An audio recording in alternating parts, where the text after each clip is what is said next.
Our Toastmaster who will lead our meeting today is Carine, the member of two English clubs, Paris La Défense since 2019 and Leadership Speak since May 2023.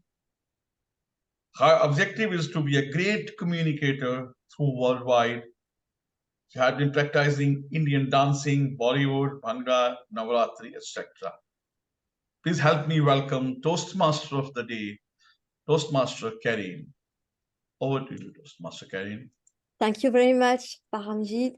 Dear member, fellow Toastmaster, and welcome guest. This is my pleasure to be your Toastmaster of the day during this morning, afternoon, or evening. Our theme is dedicating ecosystem influencing leadership. Just a quick definition about ecosystem. Ecosystem represents a framework including our society, personal environment, such as family, our friends, or professional aspects, such as our organization and atmosphere, where we can build or develop ourselves to be a great leader. Toastmaster, according to me, is the best organization that enables us to develop skills of leadership, such as creativity, delegation, leadership style. Finally, Toastmaster is an ecosystem from my side to be a great leader. For example, I'm president of Paris La Défense. This is my second mandate, and I can develop different skills, such as active listening, and also get out of my comfort zone, and especially develop my network. All influences my behavior. And finally, I would like to be a great communicator, but especially I can have developed my confidence. And this ecosystem, finally, can modify your behavior and maybe a little bit your personality to be more a leader, and especially you can more improvement these skills in terms of leader. This meeting, we have an education session where our great speaker will develop more this notion. I will introduce our toast, Brahm Memone, to deliver a quick thought of this topic. Please welcome Brahm Memone.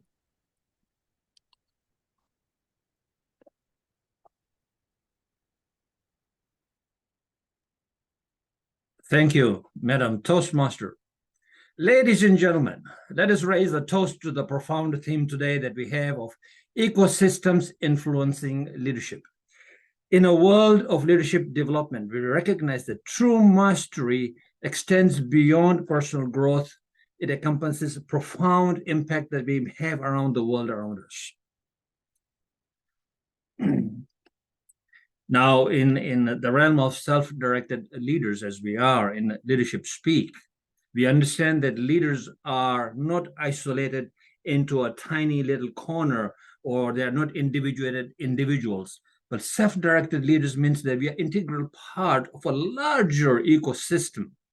The ecosystem encompasses not only our club, not only our division and district and so on, but it encompasses the whole of Toastmasters and, of course, globally as well, as a society at large. And to be top global leaders that we are, and we are in the process of being that. Last year, we were number 5 globally as a club. And so, and this is not like an ego thing, by the way, as Nikhita will tell you. It is all about the ecosystem that we are creating in Leadership Speak that allows us to step forward and be self-directed and create those amazing results individually and as a team. So we are not isolated here to become individual speakers. It is Leadership Speak. And so, ladies and gentlemen, in that direction, in that ecosystem of what Leadership Speak is, self-direction teaches us that autonomy, mastery, competency, connections are pillars of human motivation, and they are the things that give us the ability to connect to others and create an ecosystem of our own choosing. And when we choose that ecosystem that promotes growth and development, as is so paramount in leadership speak, and that emphasis is on growth, steep growth, we are, of course, confronted with our own comfort zones and our own fears, and we have to grow. And so ecosystems, when we take the ego out of the ecosystems and really understand why are we here, and we begin to connect and become high-performing teams globally and in leadership speak and individually in our families and communities and organizations, we begin to understand that we are not individuated, nor are we just a small little inconsequential team in the realm of 8 billion people, but as a team, we can make a huge difference globally. Ladies and gentlemen, with that, having said that, the journey of leadership that transcends personal ambition and embraces profound responsibility of shaping more equitable and dignified world begins at Leadership Speak. Please charge your glasses, raise your glasses, and join with me in a toast to ecosystems influencing leadership. Cheers. Cheers. Ecosystems Back to you, Madam influencing Toastmaster. leadership. Thank you very much, Brahm, for sharing this interesting and inspirational thought. As you mentioned, ecosystem is a huge key in our spirit and mindset. Please welcome our second technical role, timer, Rosie. Rosie has been a member for 70 years, and also she achieved her DTM Toastmaster. So please welcome Rosie. Can you explain your role? Sure. Thank you, Madam Toastmaster. Today, my role is really to keep time aligned with the agenda and the theme of the day. I will be using various signals to the timers, and they will be the green flag, the yellow flag, and the red flag. Thank you very much. Back to you, Madam Toastmaster. Thank you, Rosie. Thank you very much. And keep in mind the time. So it is important to respect the timing and finish at the right time. So after explaining the technical rule, we are entering in the first part dedicated to speeches. So we have a great leader, Nikhita Winkler. Please, our evaluator, Vinod Paniker. No, Vinod is a... My apologies. You're welcome. Vinod, can you share with us a pathway, please?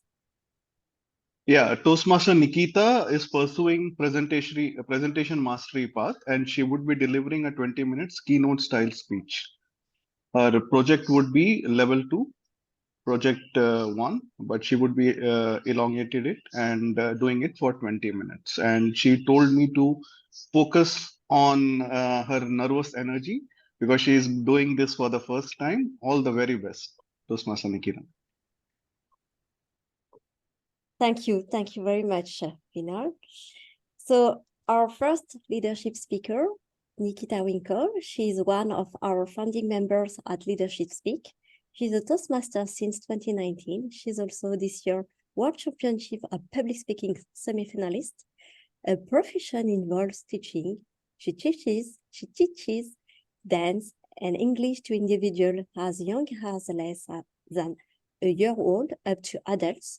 She has taught classes in America, Germany, India, Namibia, and Spain, and every student has pushed her communication style to evolve. Nikhita Winkler, is your communication style evolving? Is your communication style evolving? Nikhita Winkler.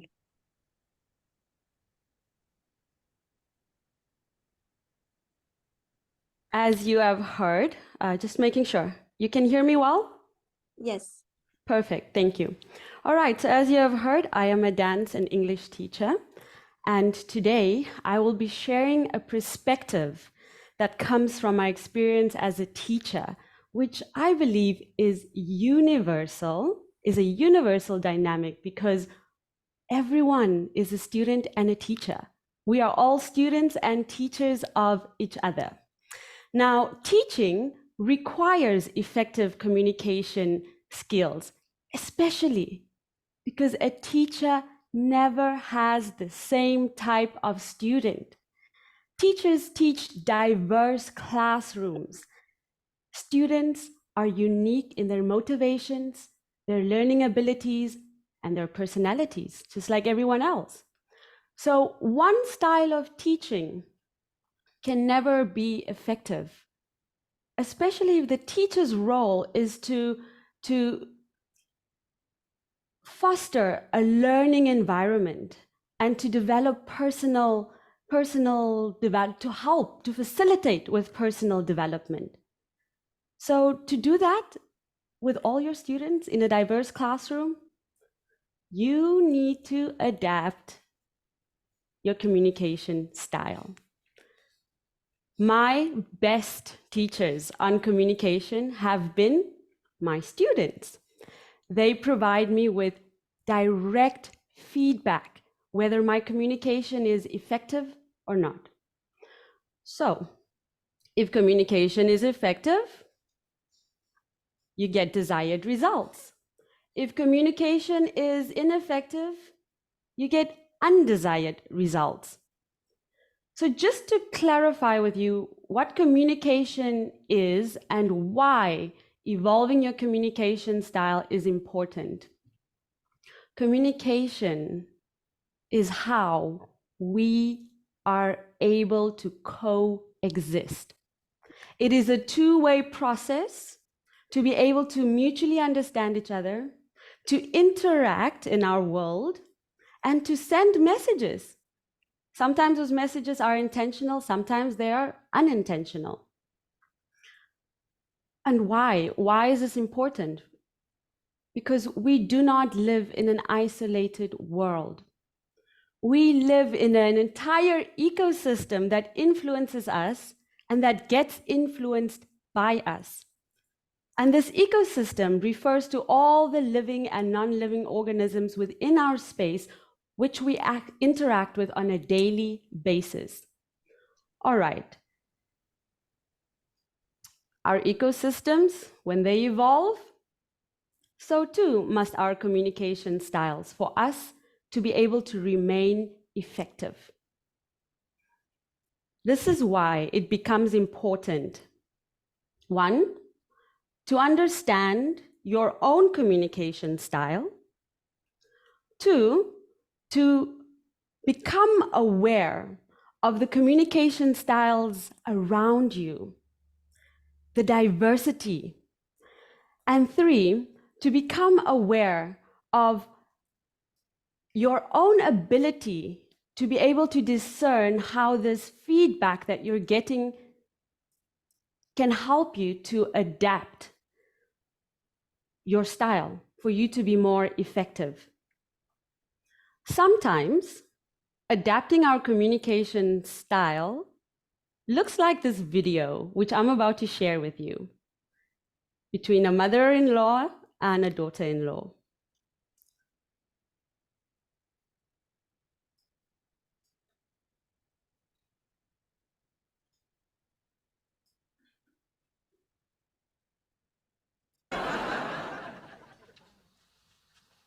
Good morning, handsome.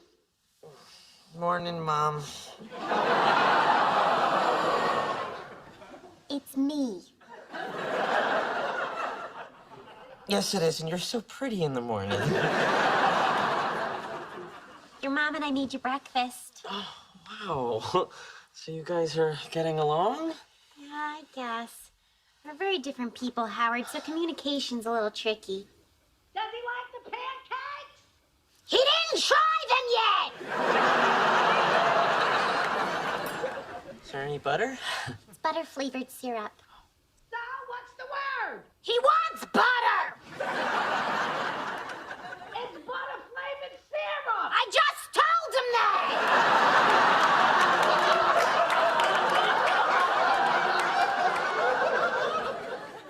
need any butter. If you want butter, I'll get you butter.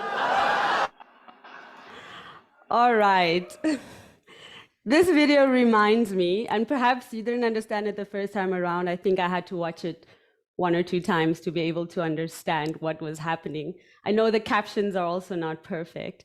But in other ways, this reminds me of working with children. I work with children as young as less than 1-year-old. And sometimes in the classroom, the babies are crying. They're with their parents, and they just start crying. And obviously, I'm using props. I'm very interactive, dramatic to be able to communicate with them. And they start crying, and I don't know what to do. So I start crying because they make me feel sad. And guess what happens? They stop and they look at me with shock and surprise, and I have their full attention. So this is kind of the same thing we saw in a very different setting, but how adapting to communication style, sometimes we have to really, communicate like the person we're communicating with in their style for them to receive the messages we want to receive. All right, one's communication style can be tricky and uncomfortable, and adapting simply means becoming better at evaluating situations to be able to determine the most effective style for our desired results. That's what the video demonstrated, and that's what I've learned from teaching babies. It is not easy to develop an adaptive communication style. Why? Because ultimately it challenges your perception of yourself, not just who you are, but also who you want to be, how you want to influence, and how you want to be influenced. So I'm going to share with you understand your communication style, because it's understand it and its impact on your ecosystem and your goals. Okay, I'm going to share with you my own personal story on how I have gotten to understand my style. Between 2016 and 2021, I was a dance teacher and the sole owner of the Nikhita Winkler Dance Theatre. Now, my ecosystem at work was small and I had a lot of influence, but I had very little experience with communication styles. I had one predominant style, which was direct. Here's what direct looks like on one hand. Driven, decisive, independent, confident. I'm perceived as strong-willed. I am motivated by challenges, and I measure my progress by achievements and successes. And I like busy, efficient, structured, and formal environments.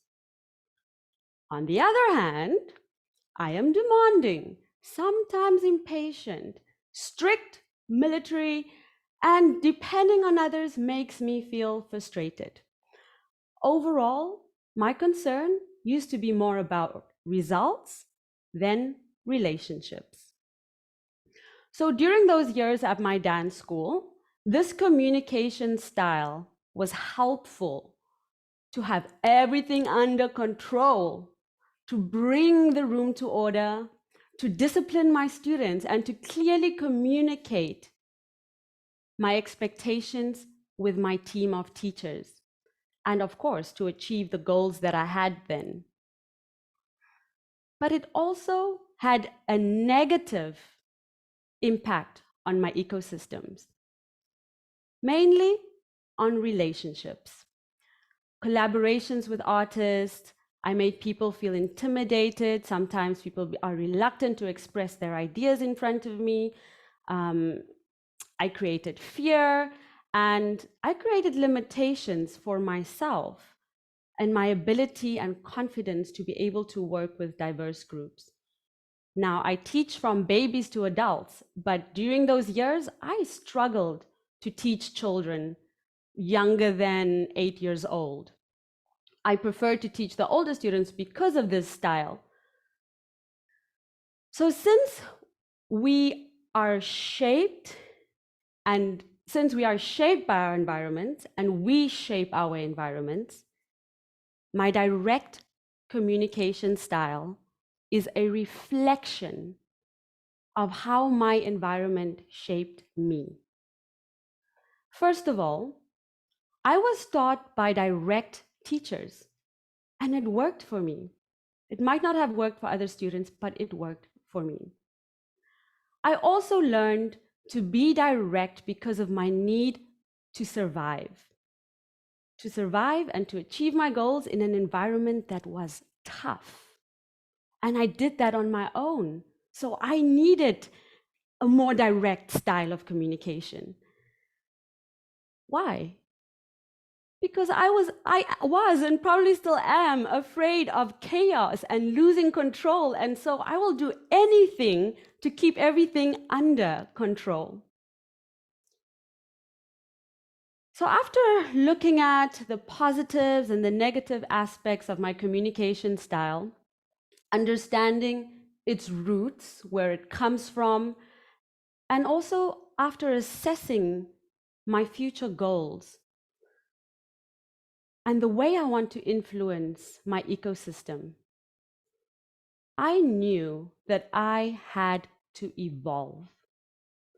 I wanted to grow into a more compassionate leader and to communicate with my feminine strengths, to be more intuitive, to be more nurturing, to be more caring. And I was always inspired by people who communicated with this style, who were gentle in their power and in their confidence. I also wanted to be less serious and a lot more playful. So in 2021, my entire ecosystem changed, and that changed me. I was no longer on my own. I got married. I learned to be more compassionate and relationship oriented. I had to learn new languages, and I became so much better at listening, at observing communication around me. I also learned to slow down. And since I was a nobody in this new environment, what happened was that my ego had to climb down from its high chair, and that shifted my focus from ego to eco. It is not my concept. This is an approach that was introduced by a man called Ott Sharma. I started to understand that communication is not about me. I started a new job as an English teacher, and I found myself very privileged position because I worked under compassionate leaders who are sensitive to difference, who have good listening skills, and therefore they influenced my communication style in very healthy ways. So being part of this ecosystem now that is so much bigger than myself has taught me the intricate web of relationships and dependencies. And this is exactly why we need to develop awareness and adaptability within our communication styles. For example, in my work environment, this intricate flow of communication works like this. When one student is underperforming, okay, I will consult my ecosystem at work to determine what are the underlying issues of this and to find a solution for growth. For example, I would consult with the student's previous teachers so I can get information about their experiences and the methods they have already used, which ones worked, which ones didn't. I would then go back to the student and I would test if it works. Then I would consult with the director. If none of those methods work, I go to the director, I consult with the director, and either the director suggests new ways of communicating with the student, or the director will call in the parents of the student for more information, or a parent-teacher session. This way, we can all proceed forward as a community. Parents learn to support their children better at home, and I learn to support the children better in the learning space. And in nearly every situation, can you guess what happens? What is the solution? I have to adapt my communication style, not just in the way that I talk,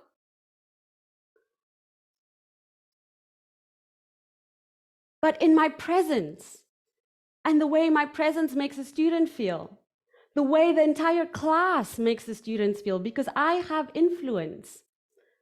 Sometimes we need to change classrooms. Sometimes I need to change what I'm wearing, wear something more colorful, something more friendly for the child. So this intricate flow of communication within our work environment exemplifies the adaptive process. Addressing one student's underperformance involves a collective effort, wherein every stakeholder adapts their communication style to empower the student for mutual understanding and to achieve everyone's desired goals. In this process, everyone grows. So in the end, it doesn't matter where we are positioned within the ecosystem. We are all at the center of it.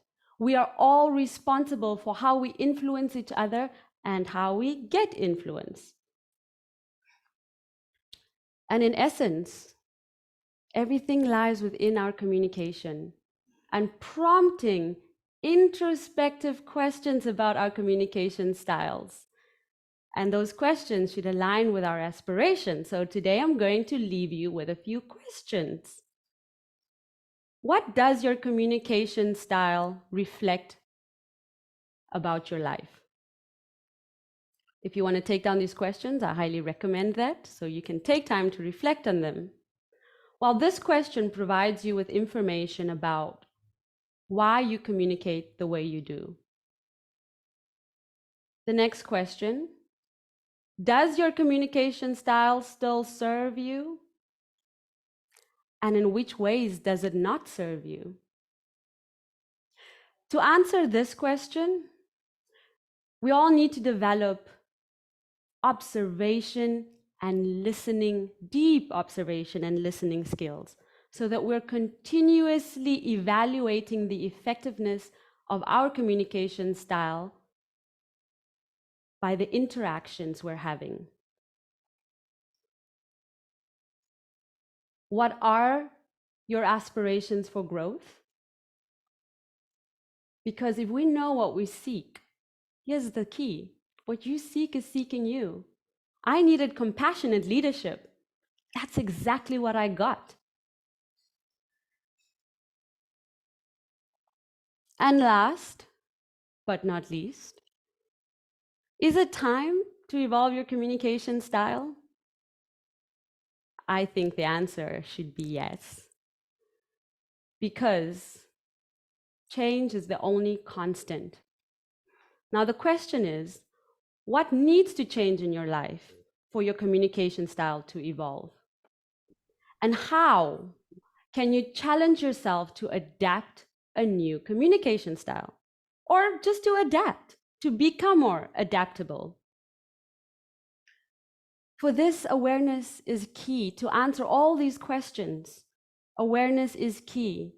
Paying attention to ourselves, the way we communicate with ourselves first.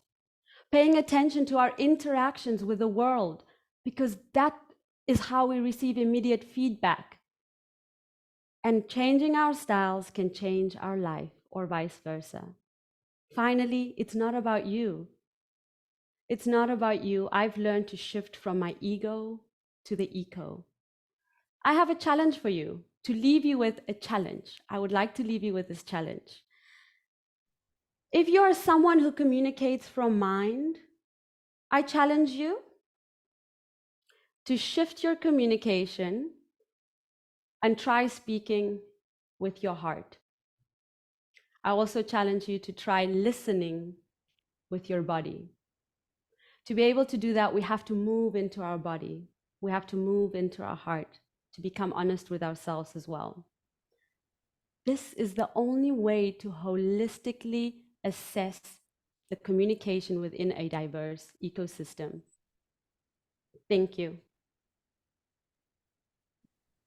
Thank you very much, Nikhita, for this meaningful, insightful educational session. We learned a lot about communication style, and it's really important, effectively, to know your target in order to adapt your communication. It's very important. So thank you for sharing your useful tips.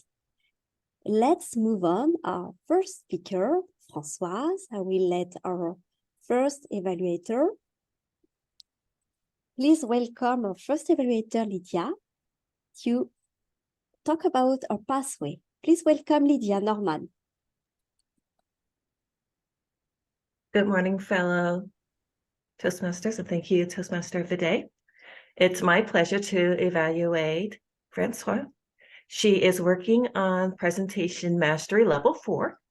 It is building an effective social media presence. She'll be delivering a 5 to 7 minute speech on the benefits of social media, as well as her experience in building a new social media presence or enhancing an already existing one. She's asked me to look at her time management to evaluate her clarity, as well as her use of PowerPoint materials. It's my pleasure to listen to her speech, and I'll turn it back over to you, Toastmaster for the Day. Thank you very much, Lydia. Welcome, Françoise Bowen, our enthusiastic member of the Leadership Speak. Françoise G. Bowen, Division T on Social Media. Division T on Social Media, Françoise G. Bowen. The floor is yours. Social media, social media, social media. Thank you so much, Toastmaster of the Day. When we hear about social media, I'm going to say something. One, when you say social media to the young people, yes, go, listen, we're going to get this going, we're going to be popping. Now, what does popping mean? We're going to elevate to the next level. When you say social media now to the middle, the young adults, oh, really? Let's see. Okay, they're married now. Oh, they now have a business. I have a nice promotion. I want to promote this business. And what you're thinking that it's a different mentality. When it says social media now to the young at heart, I'm not saying elders, I'm not saying our seniors, the young at heart. When you say social media to that particular age, that's all y'all do. Y'all don't have anything else to do. Social media. There are so much beautiful things about social media. And what I am going to share with each and every one of us is the beauty of using social media. My present role in Toastmasters in District 86 is an area director, area T91 in District 86. And I am learning new culture acceptance. I'm from the Caribbean, and how we see social media is like the first response, like young people. So I'm going to share with you concerning Division T on social media. Division T, our division director is none other than, yes, you get that right, Mariana Barker. Mariana Barker is our division director in area T91. 92 in area T 91, 92, and 93, Mariana Burka. She is our division. So we have set up an online presence based direct on Facebook. For now, just for now. Content is key. It is key. So I'm going to share what I'm showing before you is the definition of social media. And let's see what it says right here, a computer-based technology that facilitates the sharing of ideas, thoughts, and information through virtual networks and communities. So it is actually the way of getting your information out there. What I've noticed is that if we want to share information, and the ticklish thing about the sharing of information, a lot of leaders are not fully with some of the social media. And it bothers and boggles my mind. Right before you, this is a synopsis of the various type of social media that we have in the world today. So your information can go out in several ways: WhatsApp, YouTube, Skype, Snapchat, Tumblr. We have Telegram. I'm on Telegram. Various ways.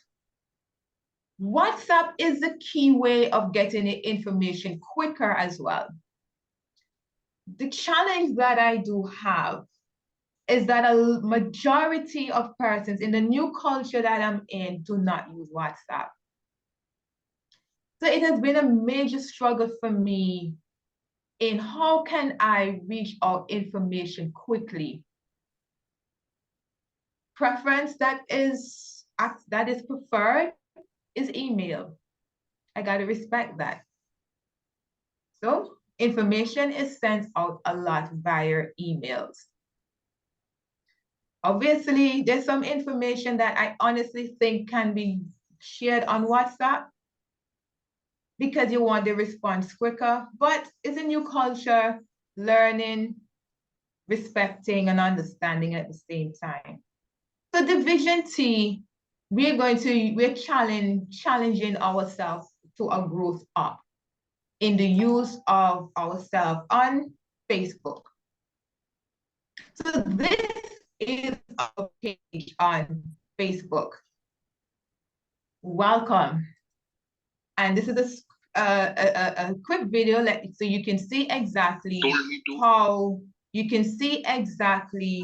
what our page is like. So here we have what our page is. You can District 86 Division T, you can invite. These are the things so far that are shared on our pages on District 86 Division T. It is open to everyone in division. As I mentioned earlier, we have 91, 92, and 93. So you have various persons within the area who post, and also we have our club growth director who also posts in the chat. And anyone who is a part of District 86, because Leadership Speak is a member of District 86, can also post in this chat itself on Facebook. Like, subscribe. Well, I can't say subscribe because what I know that this preference is being in the group, so you have to join. So I've spoken to my division director to change it, because really and truly what we want to do is have it as a like, share. In that way, persons can always like and comment and keep sharing the page, whereas in a group joining, that is not possible. I'm encouraging each and every one of us, be part of Division T social media page. Thank you. Back over to you, Toastmaster of the day. Thank you very much, François, for this interesting speech dedicated to social risk. Yeah, as you mentioned, this is a key, powerful tool to promote your visibility as a club, division, area, district. So please use it and adapt your message dedicated to your target. It's very important. Thank you very much. Let's move on to our second speaker, Mrinal.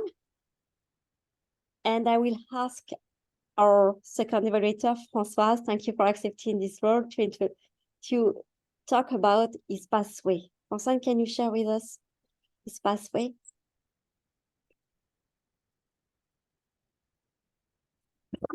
Mute, Françoise. Yeah, sorry. Yeah, I just realized I'm muted. Yes. Okay. Mrinal, understanding your communication style, the purpose. The purpose of this project is for the member to learn about different communication styles and identify his or her primary style. The purpose of this speech is for the member to share the impact of his or her style on others. And this is a 5 to 7 minute presentation. Back over to you, Toastmaster of the evening. Day. Thank you, as you want, day, evening. Thank you. Let's welcome our second speaker, Mrinal. Sorry, Mrinal Kanti Ghosh. The Valley, Mrinal Kanti Ghosh. The floor is yours. Hello. Yes, Mark. Yeah. I just received your mail. Oh, we are launching one new product. You want details? Okay. By the way, how are you? Mrinal, what I told you, whatever I sent to you, just give me back within 2 days. I need entire project within 2 days. Okay. I'll try to send it. Okay, Mike. Bye. Hi. Are you all facing same kind of challenges when you communicate with your boss, or maybe your friends, or maybe colleague, or maybe your friend circles? I am confused sometimes. When I talked with Mark yesterday, she was so supportive. She support a lot. She discussed about personal relation. And suddenly, when I just connect to her phone, just send a mail, and she want immediate result on projects execution within 2 days. I'm totally confused. How can I deal with such kind of peoples in my life? Let's begin my journey. Well, I am searching Google also. What is my primary life communication style? And what are the things I need to work and develop? Same thing I also did assessment in Toastmaster. We all know there are 4 different types of communication styles there. It's all about first, your analyticals. Second, you are totally focused, initiative, supportive. So these are the main. Another communication style, which is more important, direct. So as far as the research done by me in Toastmaster or even other assessment center, I find that my domain of communication style, one is direct communications, and second one is analytical communication skill. Sometimes I'm very fed up those who are in the different strata of life, like those who believe in the supportive communication style. How can I deal with such kind of people? Because most of time, I always communicate with my team direct. I want this result within 10 days. I need to deliver this. I'm always focused whatever I'm doing. But some of your time members, may be very good, but they don't want you talk with all the time with direct communications. You should have give them some space, support, energy, or friendly behavior they require. If you all tell me you're serious, and I'm totally confused how I can manage this situation. This has happened with me. Lest I know what is my area of improvement, I can work on communications. So I go through the one amazing story, the valley concept. How you can inspire anyone within 7 minutes. That is very much important. How we can inspire to anyone in 7 minutes, whether maybe they are having a direct communication skills, maybe supportive, maybe analytical skill, or whatever. But thing is that how you convince them, that is important. So I find out one main thing. You should observe the body language in front of you, communicate with the persons.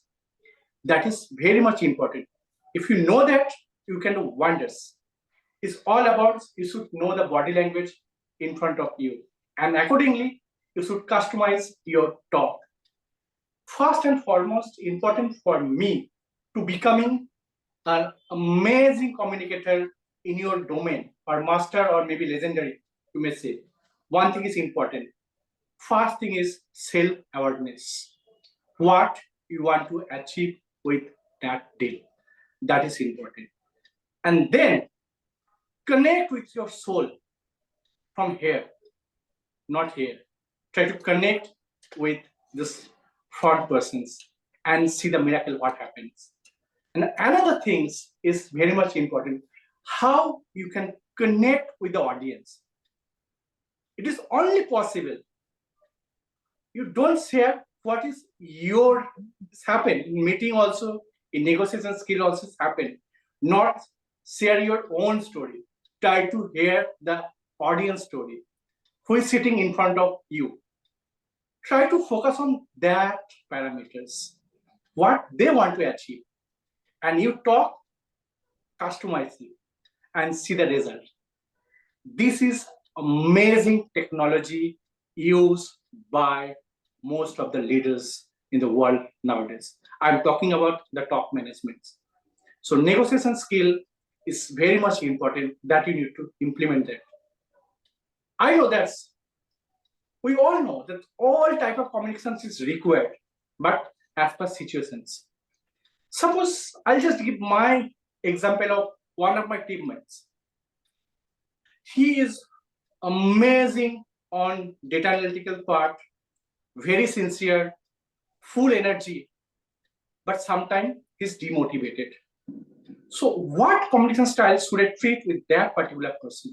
That is important. So normally what happened, I try to deal with that person, give some extra project, extra recognitions, and become more productive. So that is important. That way you can be a master of your own communications. Another thing, I just try to use that. Suppose persons having very highly demotivated, but he's a high performer. How can deal with that persons? So each and every technique is very crucial for us. And how we take it, that is important.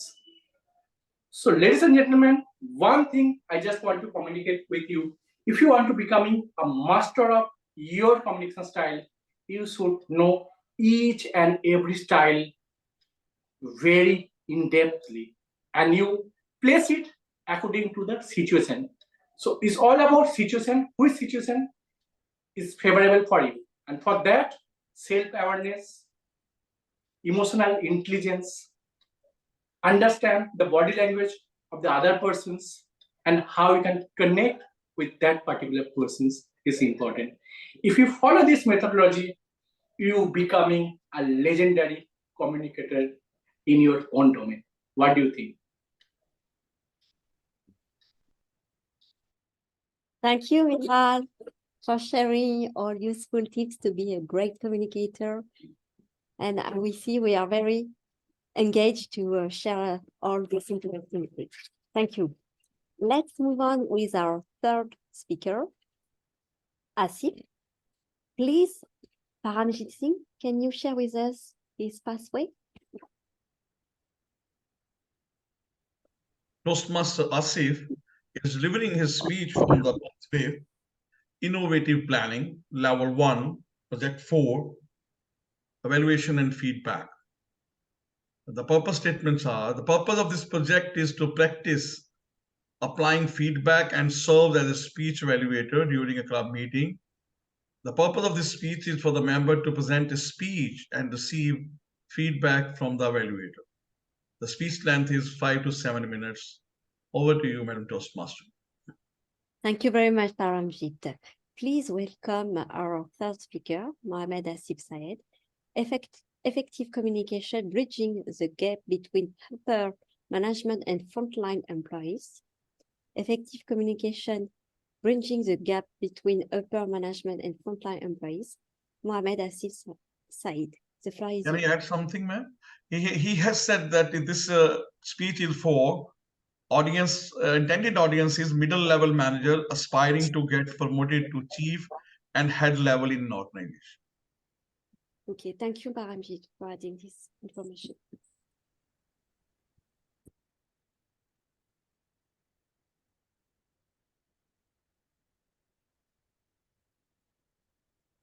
Dear aspiring leaders, you want to become the head of the department. You want to become the chief, whether it's of finance, whether it's of sales, whether it is of human resources. What is stopping you from coming or reaching to your highest potential? Well, it is effective communication.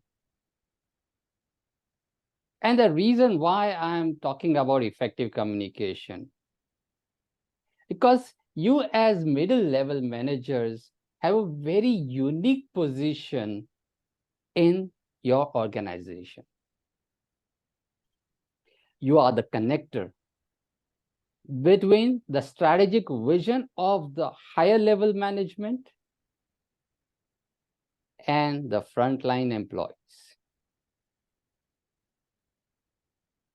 If you do not communicate effectively, those strategical decisions which are made by the higher management in a way that the frontline employees can really understand or make sense of it,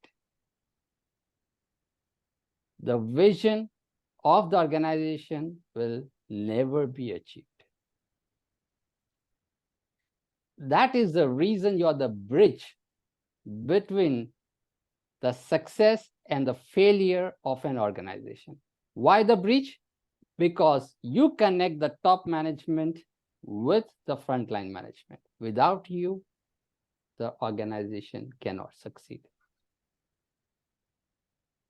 Now, it is so vital that people are of different personalities. Some are direct, some are interested in getting information in a logical order, in a nicer way, in a softer way. Some of you are task-oriented. Some of people are, they want recognition. They want to understand, hear stories. They want to understand logic. So hence people have different varieties of communication style and different personalities. So it is so important as being in the middle level, being a connector between various levels of hierarchies of employees, to understand the different types of personalities across the organization. I mean, I had a boss who used to ask me, if you go to him for any answer or question or problem, challenge, can you talk to me in summary? And I was like, what do you mean by summary? I've just come to you to explain. And there was one leader which I remember, his hand was to always go onto the phone. Whom do you want me to call? Simple. I mean, so there are leaders who would expect, can you set the reference to the context of what you want to say? So here is the challenge, you see, is understanding different styles of communication of everyone, and then according to that, developing our communication strategy in a way that we speak in the same wavelength of that other person. Otherwise, what happens is the communication is broken. Like, for example, if somebody wants to understand more in detail, a kind of a quality kind of a person who works on statistics and numbers, and then you just go and tell the person, you know, sir, we have a challenge and the production department has not done the production as per the client's requirement. What do you mean by client's requirement? Can you specify? What does it impact to us, on me, on what do you expect out of me? Very important. And some people, you would go down and talk to them. You know, sir, our defect rate of current month's production is, sir, 6%. So what do I do? You see? And yes, there are people who want recognition. And you might go to those kind of people, and then, you know, you might not even recognize what they have achieved. And you might go directly and address them. What would happen? They would really feel that, okay, this person is not interested in me. Like, you know, because they are like peacock, they want to show off. And you don't recognize them, they're disconnected with you. Simple. Hence, what is important is to recognize that person and say, oh, I really heard that, okay, you got the best employee award. Or, oh, thanks to your, you know, your innovative idea, our company has been able to earn this contract. Or you got the best, you know, CX award, blah, blah thing, you know, whatever. You recognize the person, and that person will be most, you know, readily interested to hear about you, from you, whatever you want to communicate about. Now, what I have understood up till now, yes, well, people have a different communication styles. You know, what happens is, let's say, you know, in an organization, there is a pyramid. See, so higher the level of management, they have to take more and more decisions in a short span of time. So their attention to details is very, very narrow. And then when you go to the frontline employees, their attention also, they require detailed information for the kind of tasks they need to execute. So in general, sometimes, yes, it is, you know, you can understand that higher level of management, they are, you know, more interested in the concise information, whereas the lower level frontline employees would be interested in more detailed, task-oriented level of information. Hence, bridging the gap, as you as mid-level management, your success lies in understanding that personality, bridging that gap, which will ultimately not only result in success of the organization, but also your promotions and your dream vacations. Understand the communication style, yours, everyone else, earn more money, more promotion. Over to you, Toastmaster of the Day. Thank you very much, Asif, for this interesting speech, and also for sharing your experience. We know you are this great expertise in terms of communication style. Thank you. Let's continue with our first speaker, Leya Musunga. Please welcome our evaluator, Elroy Weiss. Elroy, can you share with us a pathway? Yeah, Leya is delivering her speech, Understanding Your Communication Style. The purpose of her speech is for members to learn about different communication styles and identify the primary style. The purpose of her speech is for the members to share the impact of her style on others. All the best to you, Leya. Thank you, Elroy. Thank you very much for sharing your pathway. Please welcome our first speaker, Leya Musunga. Leya Musunga, 2 years, 1 month. 2 years, 1 month, Leya Musunga. Stephen Covey once said, "The biggest communication problem is that we do not listen to understand, but we listen to reply." Good day, fellow Toastmasters and guests. When you are communicating with other people, are you listening to understand, or are you just waiting for the opportunity to reply? The way we communicate with other people can either build or even destroy a relationship. There are various ways that we can communicate in terms of our style. So there's the direct style of communication, which we have already heard a little bit about today. So this is a more decisive, confident style of communication. Then we have the initiative style of communication, which can be a little bit more sociable. We have the analytical style of communication, which is precise, and my own communication style is supportive, which does not like conflict and may mediate if necessary.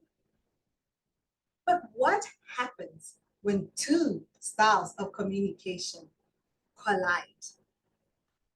A few months ago, I found myself in that type of situation. One of our clients came to our office, and I could hear from my office this person arguing with one of our secretaries. It appeared that he wanted his payment to be done that day. So he decided to park himself in our office and would not leave until he got what he wanted. I could hear that no matter what the secretary said, this man was not listening. As the accountant of the organization, I decided to try and intervene. I went to see the client to see how I could help to mediate the situation. After a few minutes, I realized that this person was just waiting for me to be quiet so that he could again push his thoughts ahead. The more I listened to him, the more I realized that we were not going to get a resolution. There were various documents that he needed to submit for us to be able to process his payment. And no matter how much the secretary or myself tried to convey this information to him, he just wouldn't budge. After a few minutes, I decided to walk away. My personality is such that I don't like conflict. You might think me walking away was a very bad thing, but I don't like finding myself in situations where when the other person communicating's voice slowly starts going higher and higher and higher. In those type of situations, I just tend to walk away. I decided to engage my boss, who has the same type of communication style as this client who had come. And that style is direct. Epictetus once said, we have 2 ears and 1 mouth. Therefore, we need to actually listen more than we actually speak. The Merriam-Webster defines communication as the act or process of using words, sounds, signs, or behaviors to express or exchange information. As previously said, what happens when 2 styles of communications collide? As this is a situation that we will definitely find ourselves in. Fellow Toastmasters and guests, when you are communicating with others, are you actually listening more than you are responding? Or are you just waiting for the opportunity to reply? Because I believe that sometimes listening can actually help us to understand the other person better. So as you continue to work on your own communication with the people around you, I hope that indeed you will try to listen more than you respond. Back to you, Madam Toastmaster of the Day. Thank you very much, Leya, for sharing also your experience and inspirational speech in terms of communication. Also, we see this is a great key topic for our self-directed leaders to focus on it. Our fifth speaker is Daniel Omondi, and I will ask our fifth evaluator, Sabnam Saiyed, to share with us a pathway. Good morning, everyone. Toastmaster and Toastmaster Dan in particular, his path is presentation mastery. It's level 1, project 2. The speech title is Barber, Chronicles. The purpose of this project is to learn or review basic methods for writing a speech with a defined purpose and to present a well-organized speech on any topic. Over to you. Thank you very much, Sabnam. Daniel Omondi wants to share with us his speech. In order to stand out in any field, exceptional service is a key always. Daniel Omondi Odero, Barber Chronicles, Daniel Omondi Odero.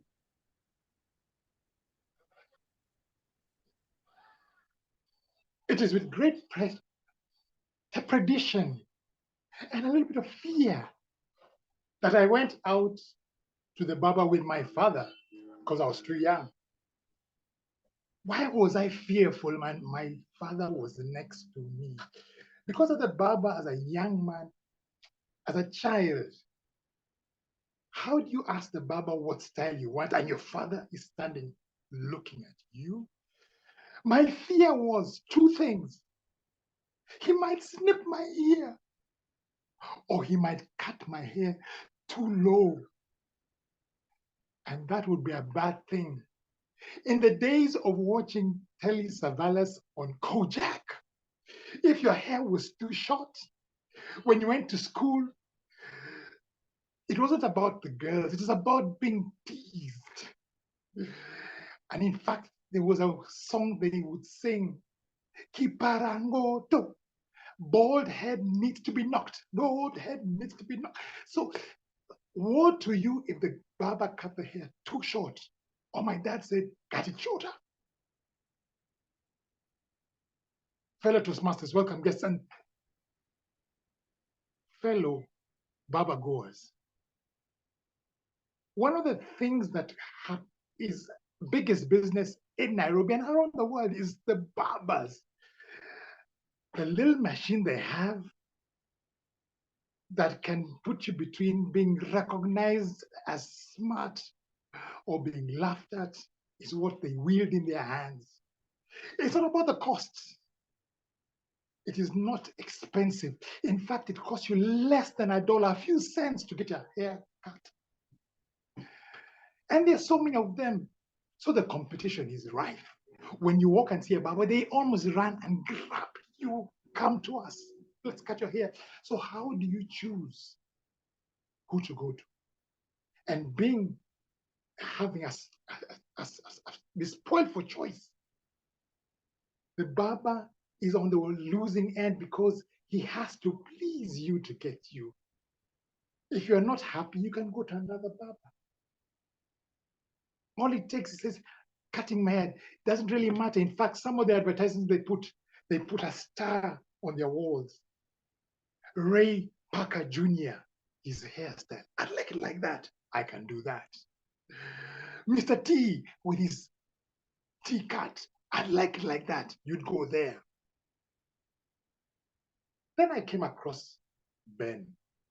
Ben was a different barber. Ben was a barber that people clamored for. The first time I found Ben, I went there and I found his place where he was working was full.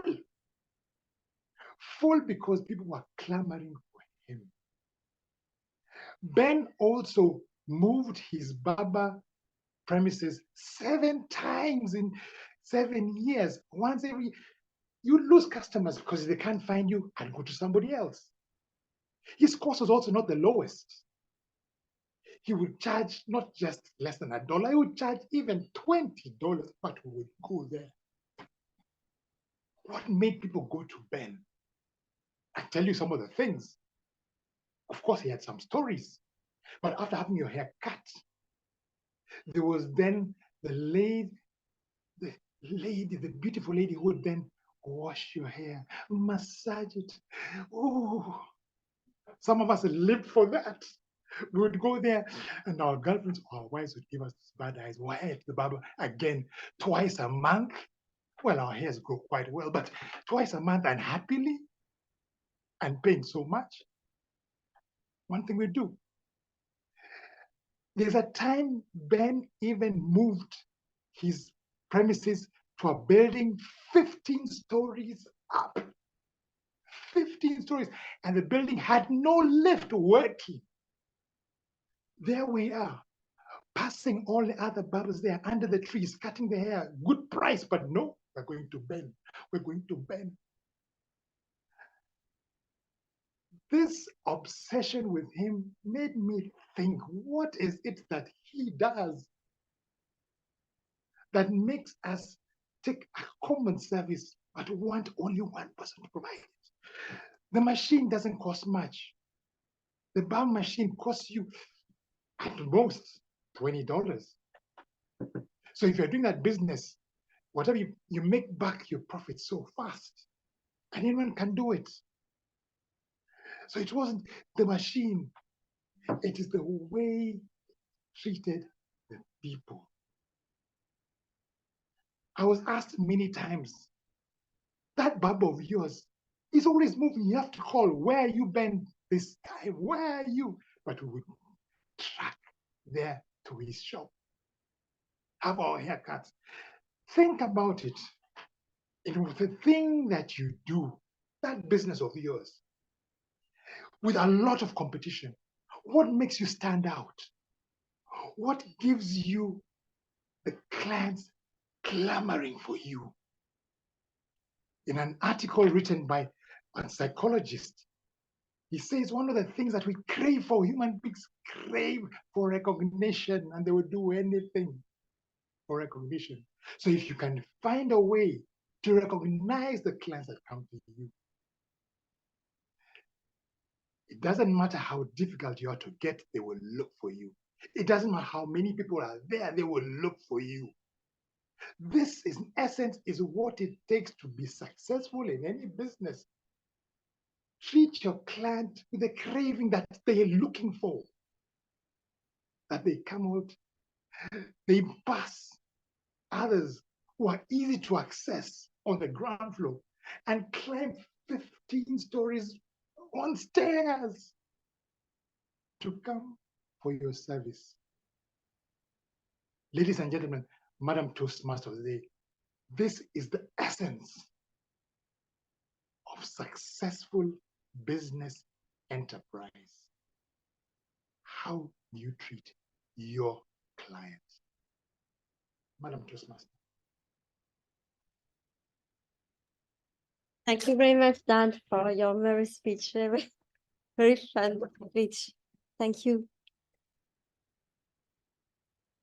Let's move on. Our sixth speaker, my cousin. I will ask our sixth evaluator, Mohamed Azimun, to share with us a pathway. Thank you very much, Madam Toastmaster. Today, we are going to listen to a speaker who is going to deliver her speech from Dynamic Leadership Level 3, Project 1, Negotiate the Best Outcome. And in this speech, the purpose of this speech is to learn about different types of negotiations, and the speaker is going to share her experience in the past negotiation or the planning for the future negotiation. Over to Madam Toastmaster. Thank you very much, Mohamed. The introduction of this speech of Mary's. Excuse me? Sorry, I will share your introduction because you share with us.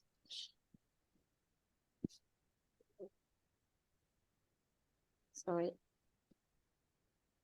My cousin, BATNA, best alternative to go negotiate agreement. BATNA, best alternative to go negotiate agreement, my cousin.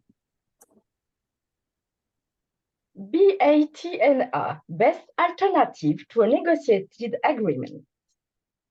I will explain that with this arrange.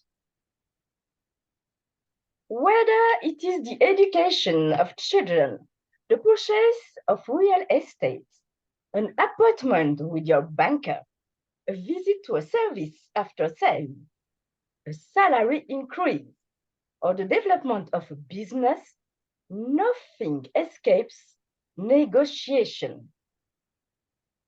Negotiating with ease has become an essential skill in the framework professional. The ability to negotiate brilliantly has become a quality frequently sought after, particularly in positions of responsibility. Dear fellow Toastmaster and guests, to learn about this art, let's take a concrete case. The fight of two children for one on the same orange, which is called the orange quarrel. The rather explosive situation of two children arguing for one on the same object of two children is very well known to parents. This situation is part of a particularly conflictual and asymmetrical in which one party has the capacity to impose its views to the other. Brahms, who will have this arranged? Me, of course, because we are in a virtual meeting. I stole and gained this arrangement. I am stronger than you. In this initial stage of negotiation, I have an aggressive, win-lose mentality. I aim to dominate and seize the arrange, disregarding the other's needs and resorting to confrontational tactics. It is a stark reminder that imposing one's will over other may yield short-term gains, but ultimately damage relationships and potential for mutual benefits. But now, Brahms, I am fair. I settle for all. A one-dimension negotiation. One for you and one for me. One for you and one for me. One for you. A one-dimensional negotiation leads to laws or win-loss outcomes.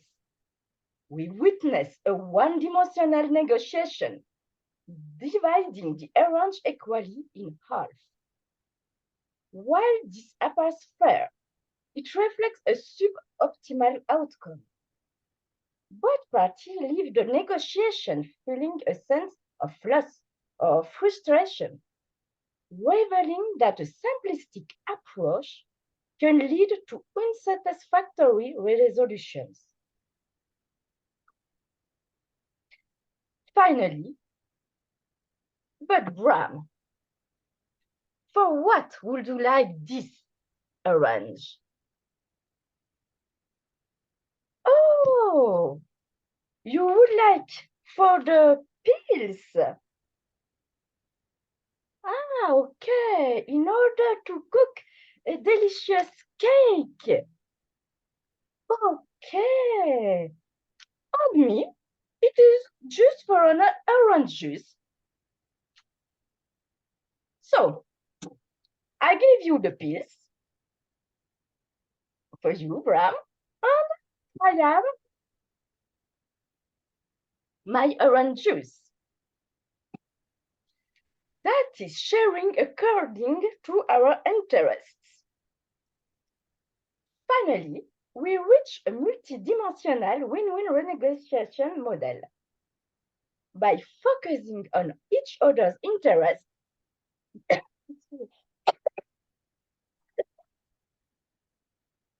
discover a solution that maximizes our satisfaction. By understanding the underlying reasons for wanting the orange, we effectively redistribute its parts based on those needs, achieving a solution that leaves both parties content. This approach proves successful in overcoming the daunting task of sharing the orange in a satisfying manner.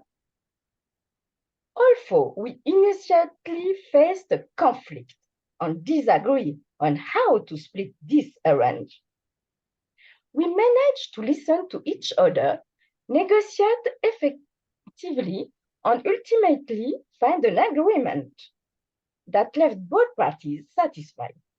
We find our BATNA. The lesson derived from the orange quarrel extends beyond the playground. So, dear fellow Toastmaster and guests, separate the people from the problem. Try to understand where the other person is coming from and respect their position. Focus on interest, not positions.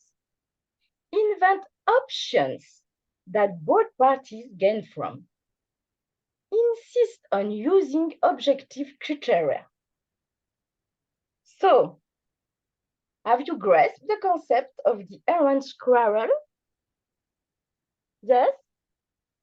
If so, please don't use a false pretext to initiate a conflict in order to test or improve your BATNA. Back to you, Toastmaster of the Day, Carine. Thank you very much, Marie, for this incredible speech. A beautiful metaphor to explain negotiation. And as you mentioned, it is very important to find a solution that satisfy all needs. Thank you for that. This is our last speakers. I would like to congratulate all speakers because you have done an incredible job today. So thank you. I will applaud all of you. Great job, guys. I will enter with our general evaluator, Dinesh Sharma, to ask all evaluators to receive their feedback. With their feedback. Carine, before you do that, if you can ask Yes, for sorry. Paul to launch the poll. If Paramjit can launch the poll, Yes. Paramjit, because I can't access it. Paramjit, I do can that. you? I do. Sure. Sure. Yes, sorry. And Rosie, can you post if you want the timer report? Sorry, I've forgotten this part. Yeah, done.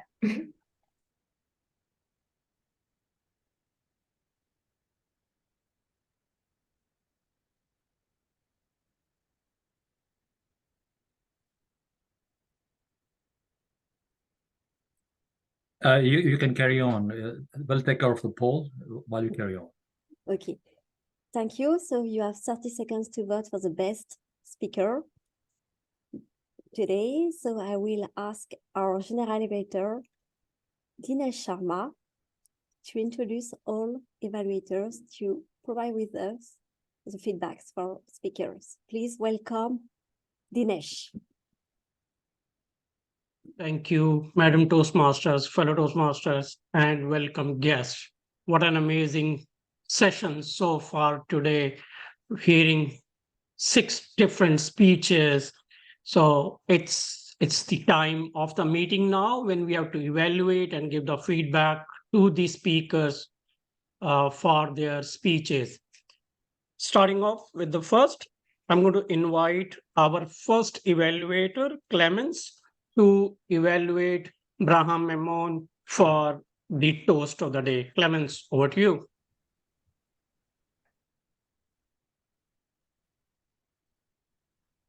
As a child, have you ever gone to a pool and dropped the stone and you see the ripples of the waves going out?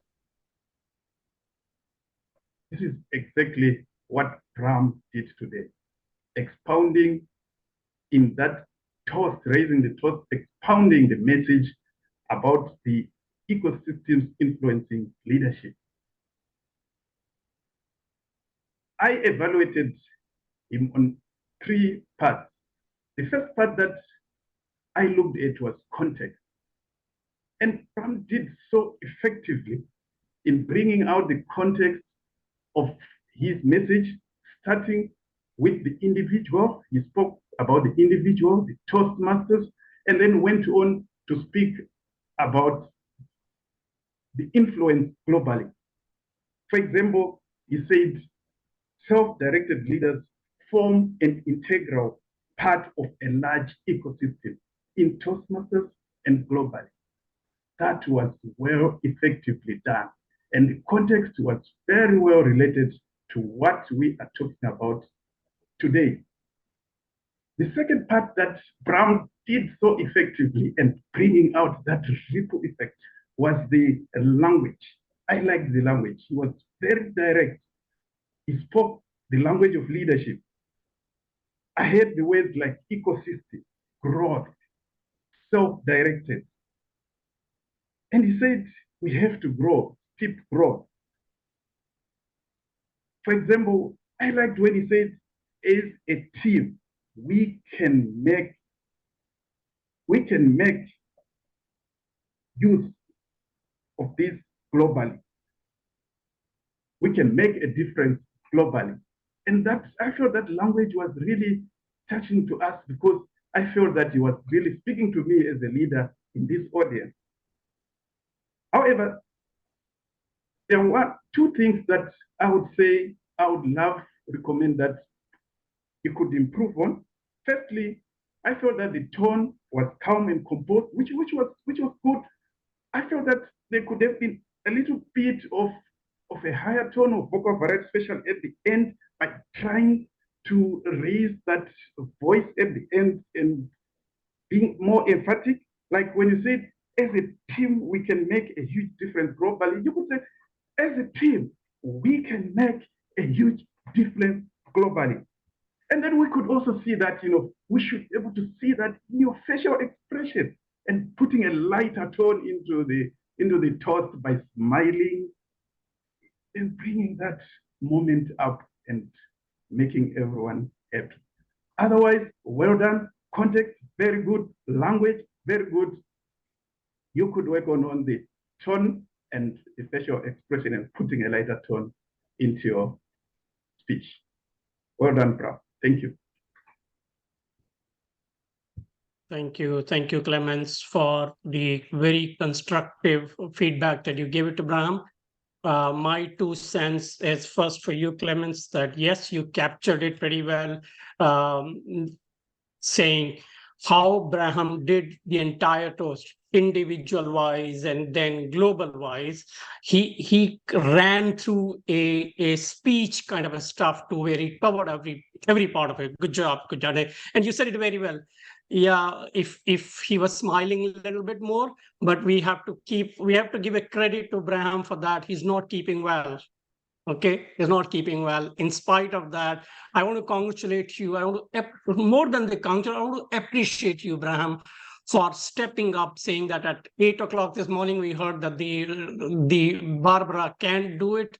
And you stepped up and you said, yes, I will do the toast if there is nobody. So thank you for always leading it that way. My only, so when you did the toast, you said our club is number 5, and it is not about an ego, it is what the difference we are making. My only recommendation would be is time management. It's I think you went a little overtime. The red light was on for a little while, but other than that, thank you for doing that. I really loved the toast. Okay, moving on. The next one, we are going to invite Rosie Rana to evaluate our Toastmaster of the day. And when we asked Rosie about the theme, Rosie said, we don't work in silos, and the theme is important because the ecosystem presents factors that I must adapt to, and I like to enhance my understanding, therefore capability of adapting dynamically. Rosie, over to you. Just Thank you very much, sorry, Mr. Generally Valued. Rosie, I will time you. Thank you very much, Madam Toastmaster, Madam Time, I should say. So, Carine, a Toastmaster's role begins well before the actual meeting. It begins a week ahead. And we saw Carine active. She has been so proactive. She set up the group very early. She encouraged every one of us to sign up, to make sure we confirm our roles or otherwise. She was very quick to look for replacements as soon as individuals backed out or said that they were not available. She's been actively doing this behind the scenes well before today. And for that, I commend and I congratulate you. You've been very active. Secondly, today, for some reason, and I'm not sure why, we seem to have a lot less members than we normally do. But you have effectively found people to double up, and you've done that again very comfortably. Not only did you ask others, you too doubled up as the greeter. You were there, you were welcoming people, smiling, making everyone feel comfortable. Thirdly, you introduced your theme really well. You introduced your speakers in line with the theme. You built everyone up. You had smooth transitions. And I mean, it's been really a joy watching you, because even as the speakers have been coming to the stage, you've been present. You were not, nervous, nor were you fuzzled by your role or the many roles that you were taking, because we could see you actively listening. You were present. You smiled when anyone, like during Nikhita's time, then it was humorous. You were listening. You were really like keeping the speakers feeling acknowledged. And you have very many fantastic qualities. Well done. So you connect very well. There's one item that you talked about where you said you would like to work on, and which is your Zoom presence. And this is one area that I want to make a recommendation. Now, as much as possible, try and balance within the frame. And I think you're doing fine. I'm not sure if you're like me and slightly short-sighted or what it is, but you do tend to come to the front of the screen quite a lot.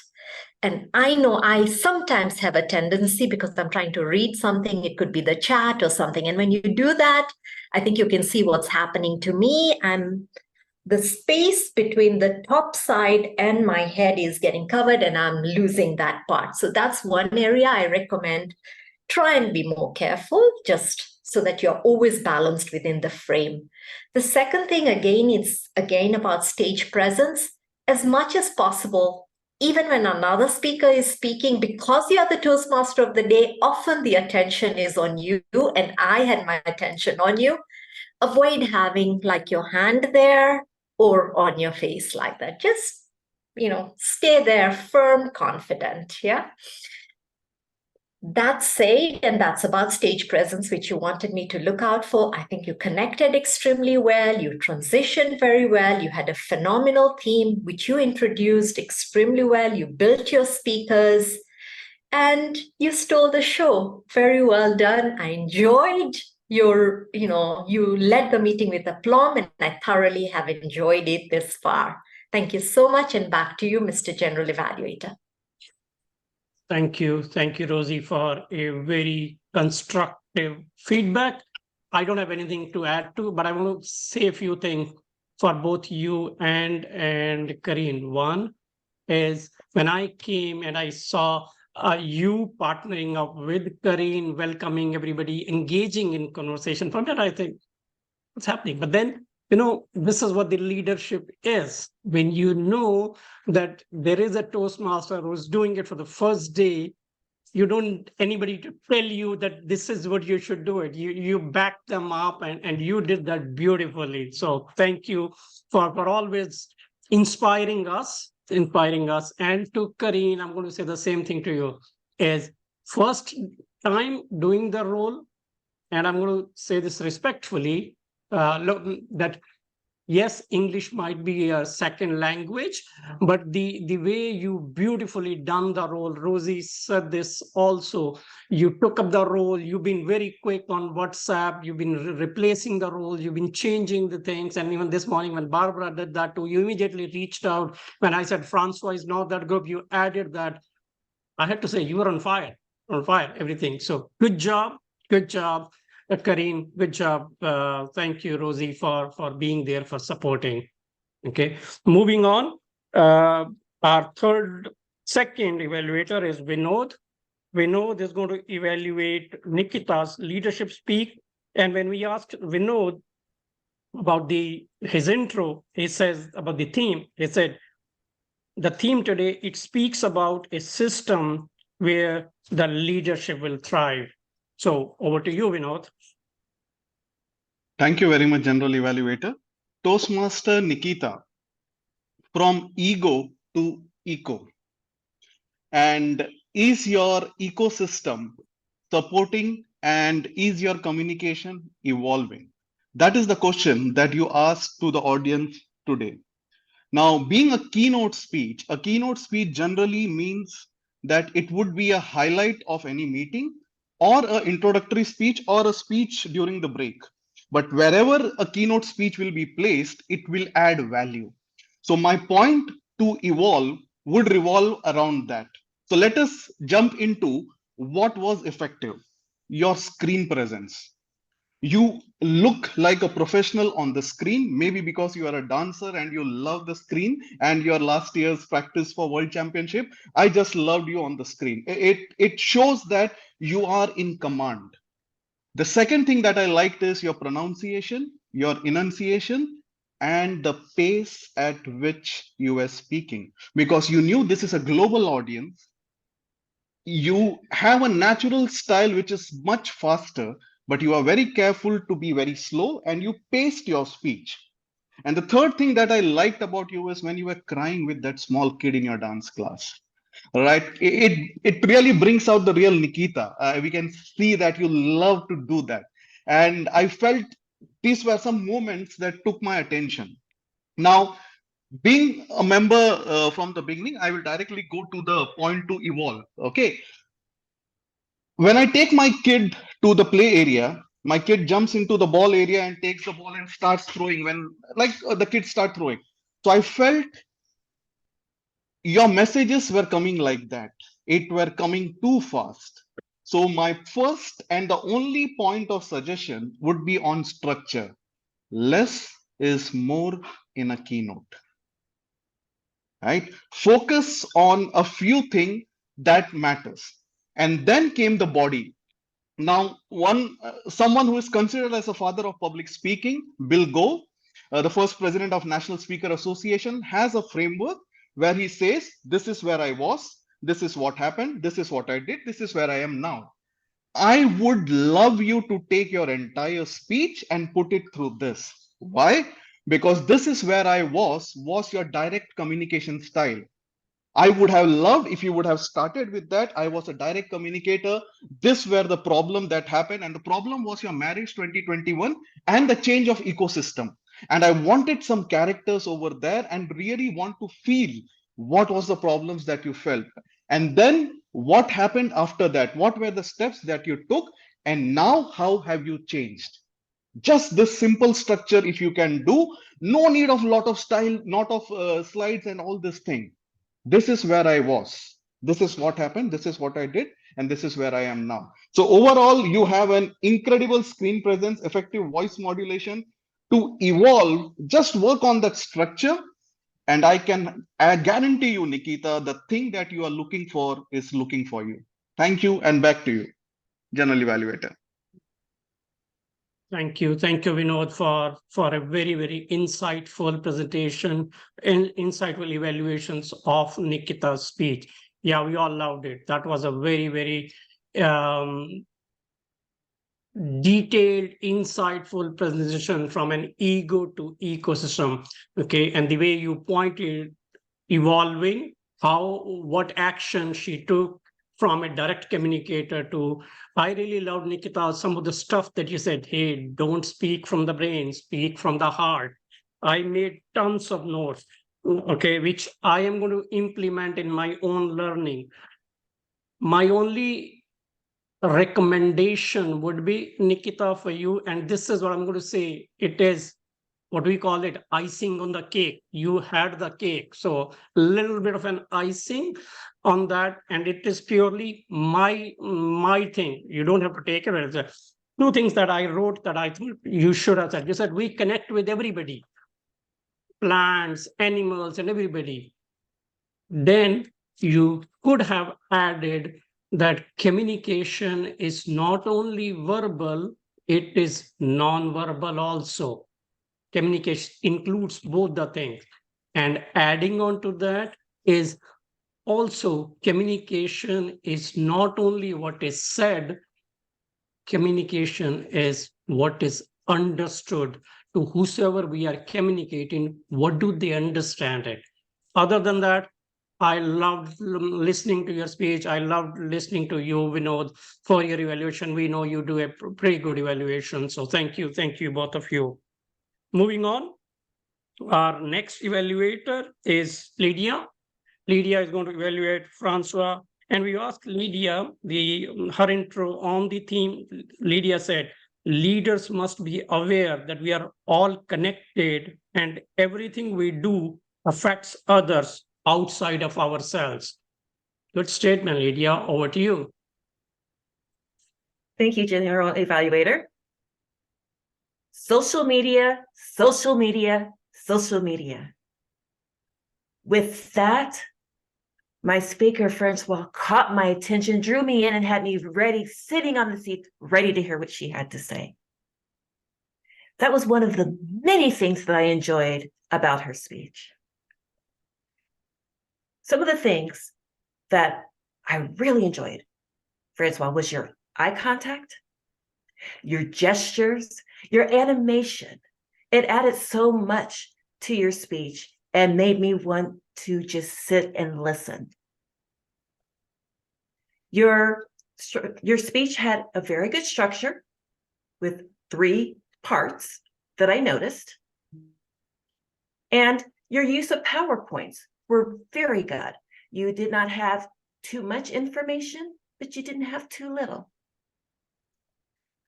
You had asked me to look at a few things with your speech. 3 areas: your clarity of content, your time management, and the use of PowerPoints.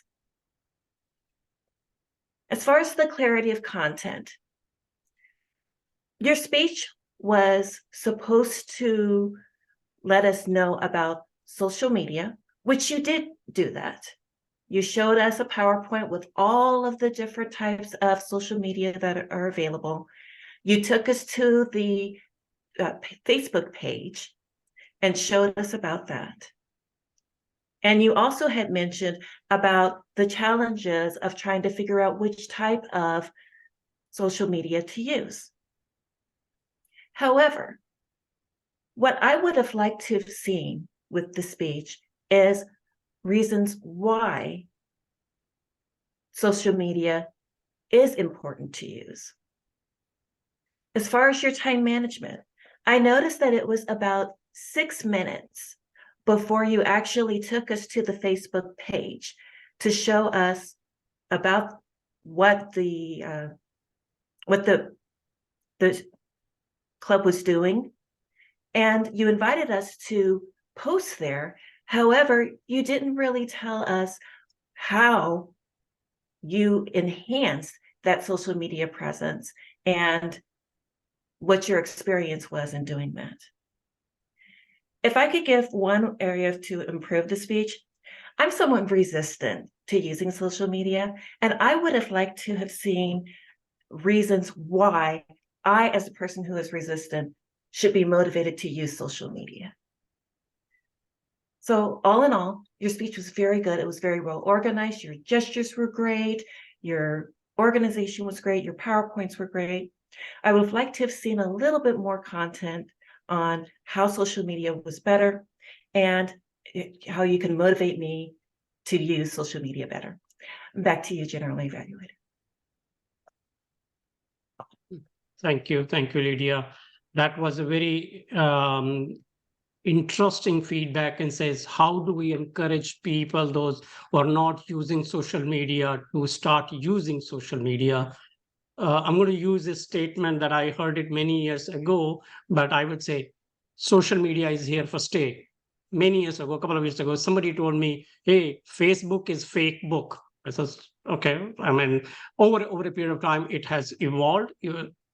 But to your point is, yes, Nikhita's, Francois' presentation was showing that, hey, this is what the Facebook page of their club is.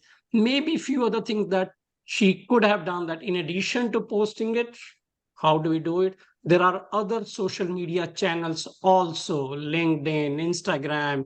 Are they only using this one, or are that's a feeling that I have it. But other than that, good job, Francois, and good job, Lydia, on your evaluations.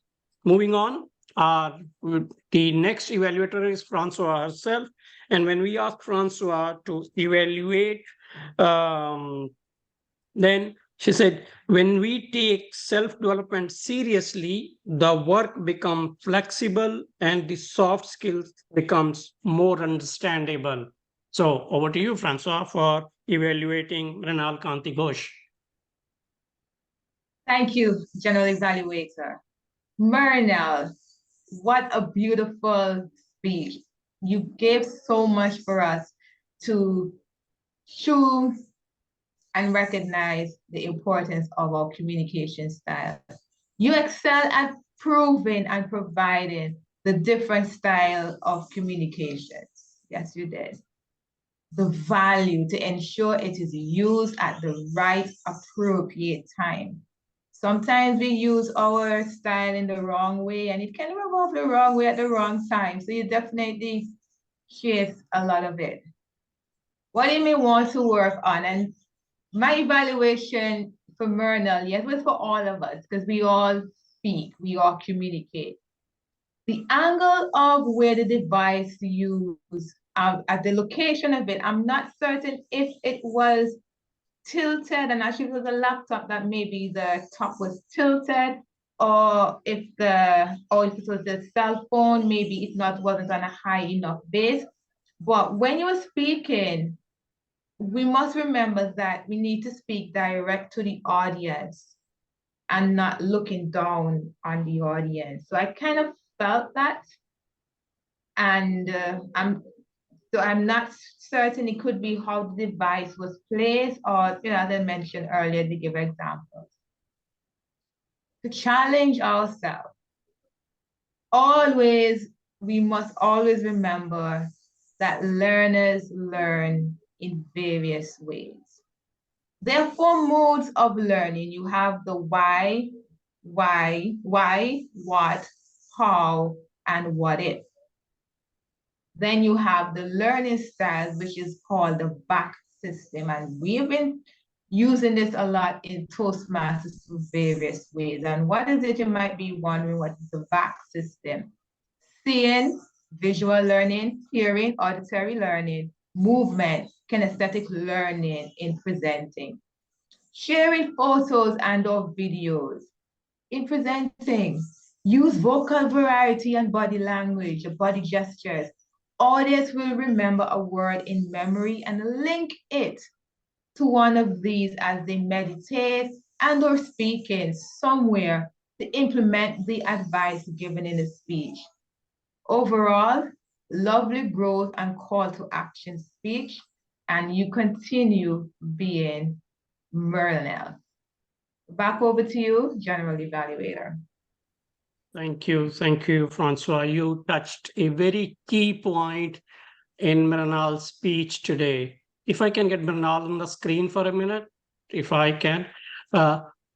Mrinal, I always have a lot of inspiration for you. I look at you with a lot of respect, the way you speak. But today, Mrinal was not the Mrinal that I have seen in the past. I am going to be very honest about this too. 2 reasons. One was you had a good content, you shared it very well. But the 2 things that I don't know what was happening today. One, during the 5 to 7 minutes for speech, as Francois said, you were looking down many times. Okay, you were looking like this. I mean, eye contact was missing few times. But more than that, which kind of a surprise to me was, were you nervous? You're not a nervous speaker. You're not a nervous speaker. In the 5-7 minute speech, at least 4 times I saw you doing this. And I says, what's wrong with this gentleman today? He's such a confident speaker. What's wrong with him today? So anyhow, as Francois said, we all learn. We learn every day. Okay, you had a good content, you delivered it very well. But these just 2 small things, we are not looking down, and maybe it could be the room temperature where you could have been sweating and all that stuff too. I don't know what was there, but just these 2 things, that you are not the regular Mrinal that I have seen in the past myself also. Okay, moving on. I'm going to move on to our next evaluator, Paramjit. When we asked Paramjit about the theme, Paramjit said the leadership ecosystem cares about the balance between objectives and action, helping you to focus your energy on circumstances that enables the team to perform the direction of your objective. Over to you, Paramjit, for evaluating Mohammad Saiyed. Thanks, General Evaluator. Toastmaster Asif Saiyed. First of all, thank you very much for taking the initiative to take your speeches out of the Toastmaster arena. That means you intended to make this speech for the middle level managers who are struggling. So the bridging the gap between the upper management and frontline employees.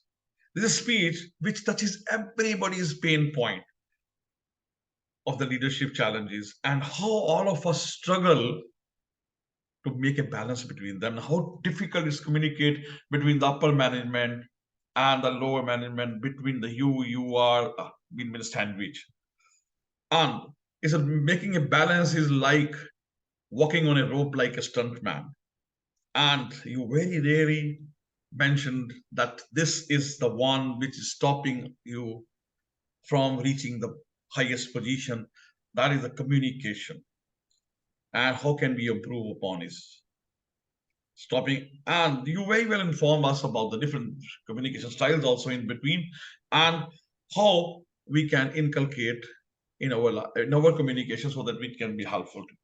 The things which stand out for you were your clear voice, your confidence, and the pace of your speaking, and your vocal variety. While communicating, you manage different. When you are talking about different managers taking the phone or speaking on the phone or talking to you, your vocal variety really changed, and it was really effective. And that, like, oh, I just wanted this. That's what you said, and that was really it increased the value of the word you were speaking on. A thing which I would like you to look into is your gestures. Your gestures were like this, your hands were moving all the moment. Sometimes not required, and sometimes they were not synchronized or relevant to the words you were speaking. For example, you are talking about statics and numbers. As we're talking statics and numbers, you just say numbers, statics. And the second thing you talked about is this is what is stopping you from reaching the highest. When you said this is the way you are going to reach highest.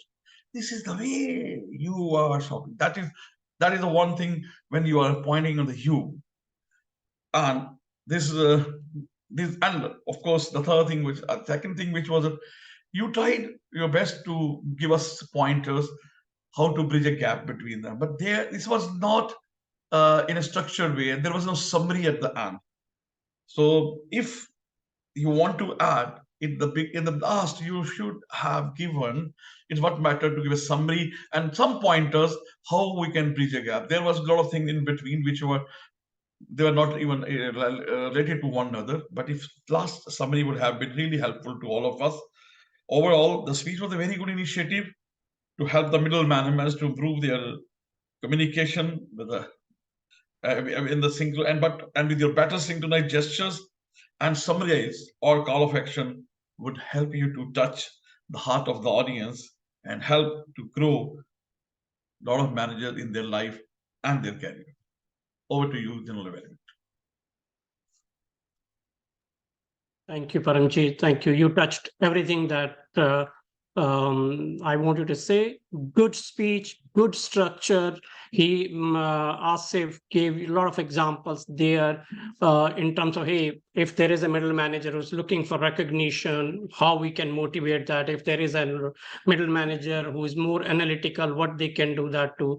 My only one addition would be, Asif, for you, is I'm going to say this respectfully, is when you want to catch people's attention, even at the beginning of the speech, then your speech has to start off with a little bit of an energy, and more especially if there are middle managers that are stuck there and you think they have a potential to go up, then sometimes you say, hey, you have to lit the fire in you. And how do you lit the fire in people? We energize them and says, hey, you've got all this. Why can't you do this? So you had everything there, strategic pointers. Energy is a little bit, I think, would have added on to it. But other than that, I loved all the examples that you gave it. Thank you for helping us understand it. Moving on, the next one is Elroy. He's going to evaluate Leya. Elroy, over to you. Yeah. Good evening, fellow Toastmasters and Toastmaster of the evening and Toastmaster Leya Musunga in particular. She gave her speech, Effective Coaching, Level 2, Project 2. Toastmaster Leya, I must congratulate you for the vibrancy and energy you brought to your speech and the amount of presence. It was so uplifting to see you deliver your speech. You beautifully opened with quoting Stephen Covey's line on listen to understand rather than listen to reply. So their whole speech, the emphasis was on responding rather than reacting. So that was very beautifully conveyed. You went on to give a nice example from your office and reiterated the incident beautifully. Then you came out with solutions on how the person in that story could have improvised on his communication. And then later on, you went on to say how 2 years are more important than one. And we have one mount, the quote from Epictetus.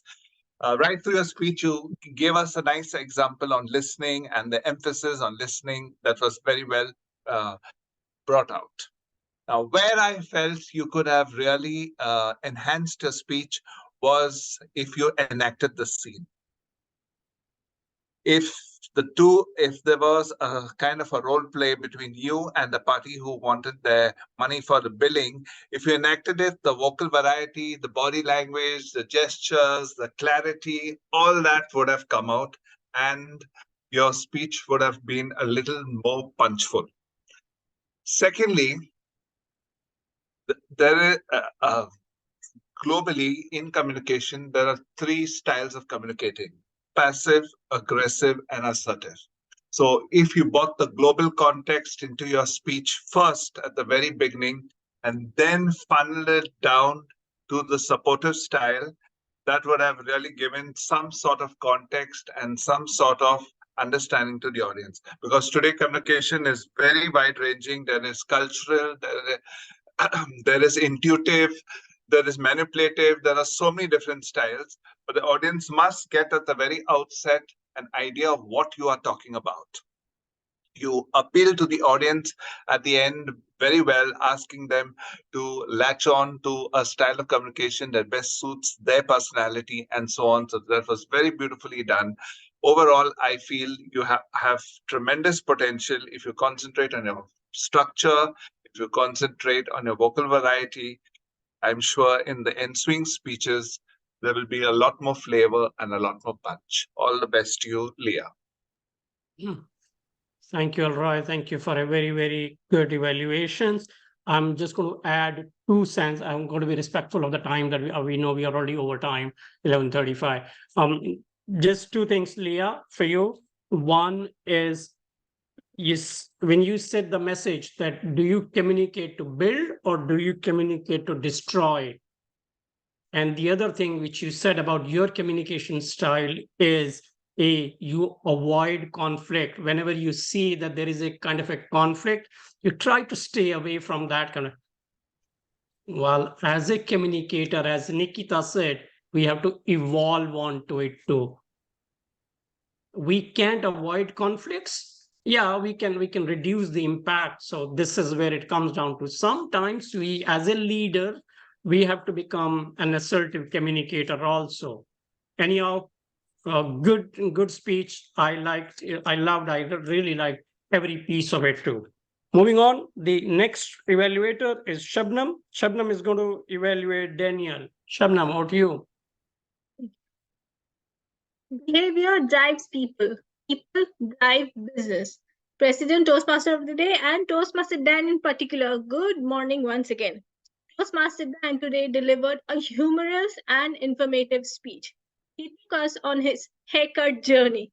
I shall evaluate his speech on the following 3 grounds. 1, screen presence. 2nd, content. And 3rd, suggestions. Number 1, screen presence. Toastmaster Dan had a very appealing screen presence, but his eyes were not on the camera, but were sideways. This leads to a disconnect with the audience. A lot of light reflection was also coming on his spectacles. 2nd, content. Toastmaster then explained his haircut journey from being taken to the barber by his father, and then he was hesitating because he did not want to be made fun of. Later on, he explained the barber business in short, that with less investment, how to have a successful business. The core of the successful business being people's skill. And he explained the main difference of successful businesses being good people's skill. Now, 3rd, suggestions. Very few speakers actually use a song in their speech because it is not easy to do it. Toastmaster Dan did use a song, but it was not executed properly. He rushed through it. I wish he could have, just used it a little bit more. Secondly, certain points kept on repeating about the barber business, and the message that people's skills came quite at the end, although it was explained properly. The title was appropriately used. It did create some suspense in the beginning. Toastmaster Dan has a humorous flair, so I would advise him to pester it a little bit. Toastmaster Dan also mentioned about a study by a psychologist, but it was not clear, and even his or her name was not mentioned, which is essential. So to summarize, and one more point to add, that Toastmaster Dan explained why he goes to a particular barber. A good experience because he gives massages and all. I wish he had included a negative uh, experience as well, that why he doesn't go to a particular barber. It would have created a balance. So to summarize, very confident screen presence, just make sure to look at the camera and not sideways. Good content, make sure to give message several times and not at the end. Humor is your strong point, so sharpen it. And very good use of speech title. Over to you. Thank you, Sabnam, for such a insightful evaluation. I am only going to add two things, not to add on to it. I'm going to share when Toastmaster Dan was presenting his speech, I was relating my life journey there. I never used to go to barber with my father because my father would tell the barber, hey, cut the entire, shave the entire home, his head. And what will my colleagues say, the school friends will say. And now coming, when I have become a father, okay, I spend $7 for my haircut. My son spends $60 for his haircut because the barber where he goes, he tells him, "You look a Bollywood star, young Bollywood star." So he spends $60 for his haircut. Anyhow, all in all, good humorous speech, Toastmaster Dan. Very insightful. I was laughing all along there too. Last one is our evaluator for the day, Mohmad Azimuddin. Is going to evaluate Marie Cusin. Mohmad, over to you. Yes, Mr. G, I went to a bar. Yeah. Okay. Thank you very much for giving me this opportunity to evaluate the speech delivered by Marie Cusin. And this was the speech delivered from Dynamic Leadership. This was the project one. I congratulate the speaker to complete project one from Dynamic Leadership level 3. So I will evaluate the speech in different ways, like first the title, BATNA, best alternative to the negotiated agreement. So I see that the story was constructed based on that one line, the title.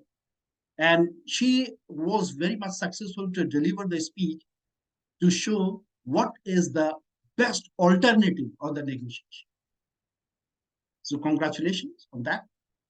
So the content is that is the orange quarrel, where the orange contains the peels, the pulp, the juice, and one can do the negotiation and can get anything of it, of these three.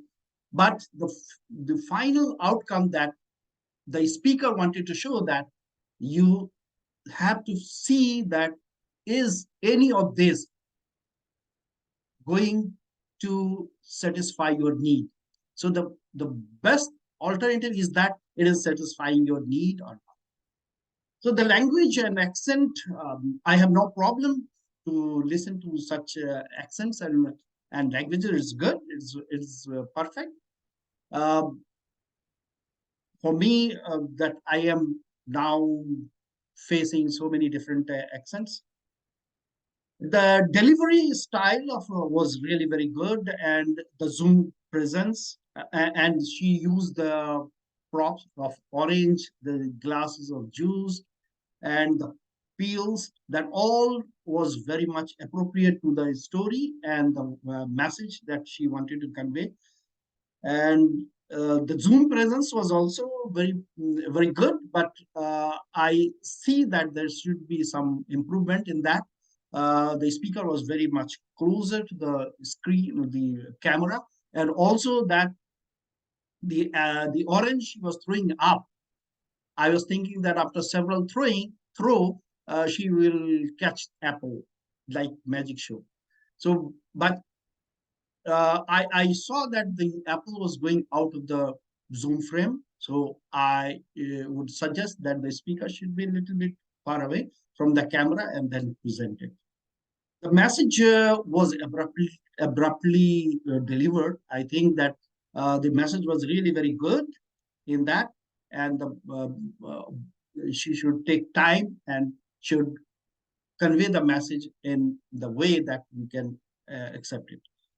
And the missing thing is that the personal experience of a negotiation. She could take the example like the dining table, apple, if his siblings or children are not eating apple, then she should negotiate that if you eat apple, I will give a toy. In this way, she can just share her experience. Overall, the story was very good as a leadership motivation and a leadership lesson.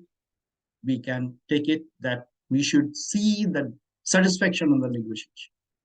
Over to General Evaluator. Thank you, Mohammed Azimuddin, for your evaluation. I'm just going to add 30 seconds and said, Mary, I loved your energy. I loved your speech. I loved everything. The three key takeaway messages that you had it were separate people from problem, focus on interest, invent options. So they were very, very key takeaway messages. With that, we come to the conclusions of all the evaluators. Thank you, everybody, for taking the time to evaluate all the speakers. My final, as a general evaluator, comment or the feedback is, as always, this club has a lot of potential, has a lot of good people, both evaluators, speakers, and it is always an joy to come to this club and attend the meeting regularly. One comment, I think I've made it earlier also many times, and I think it's because we have so many speakers, we have so much of a potential, the meetings runs over time. Okay, it is already 11:46, and if we say we start a meeting at 9:15, technically for a 9:30, 2.5 hours, people are here without any break. So we may have to look at that as a what else can we do it? I know in the beginning we started doing some other meeting. We have a practice session where we can do that. But other than that, I love coming to this club. This club is phenomenal. And back to you, Madam Toastmaster. Thank you very much, Dinesh, for your feedbacks and also your improvements. And thank you also to all evaluators for sharing their insightful and meaningful feedback. We need to improve more for the next time. I will finish by our toast of the day. Vinod. Before we go on, yes. sorry, Okay. Yeah. Anna, can you share with Rosie? Sorry, Rosie, can you share with us the report? And also, you can vote for the best evaluator. So you have 30 seconds to vote for the best evaluator. Thank you. Sorry.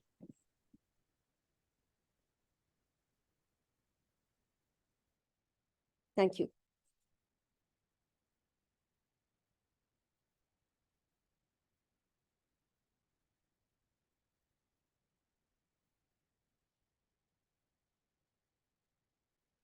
Okay, let's move on with our last technical role as the thought of the day.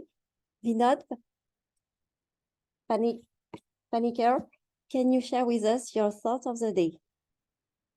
Yeah, so this is something that came from our general evaluator.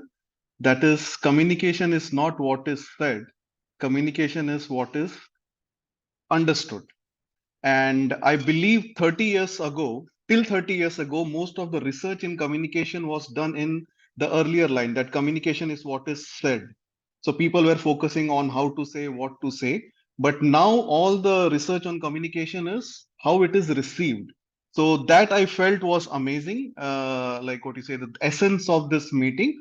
And the second thing is the abbreviation that I got from the entire meeting. That is the essence of today's meeting. That is AREE. A stands for awareness, understanding your communication style. So that was the highlight because three of the speakers were speaking about it. What is your style when you speak with yourself and when you speak with others? The stories that you tell yourself and the story that others tell about you and you tell others, the ecosystem, right? And the second is R, that is reflection. Peter Drucker, the father of management, used to say that the job of a leader is to keep leg on top of the desk and look out of the window daily for 5 minutes. Basically, he told one of the key role of a leader is to reflect. And same thing applies to every one of us. And that was highlighted in all the speeches. The third is evaluate whatever we are doing, get the feedback, and work on it every day. So 10 minutes, reflect on daily whatever we are doing and try to improve that. And the fourth is, of course, what our keynote speaker said, evolve. As human beings, we are evolving, whether you want to or don't want to. We are growing. But if we choose how to grow, that is in our hand. We can choose our direction. So, in essence, this was amazing what I have learned today from all the speakers. I have learned a lot of things. I have taken 5 pages notes. But this is the essence. Communication is not what is said, it is what is understood. And remember the abbreviation of AREE. Thank you, and back to you. Thank you, Vinod. Toastmaster. Thank you very much for your key message and also the different ideas on the topic. I would like to congratulate once again all speakers, evaluators, and technical people. You have made a successful meeting today. And congratulations also for your involvement, improvement in this meeting. Please, it is important to make the announcement for the award.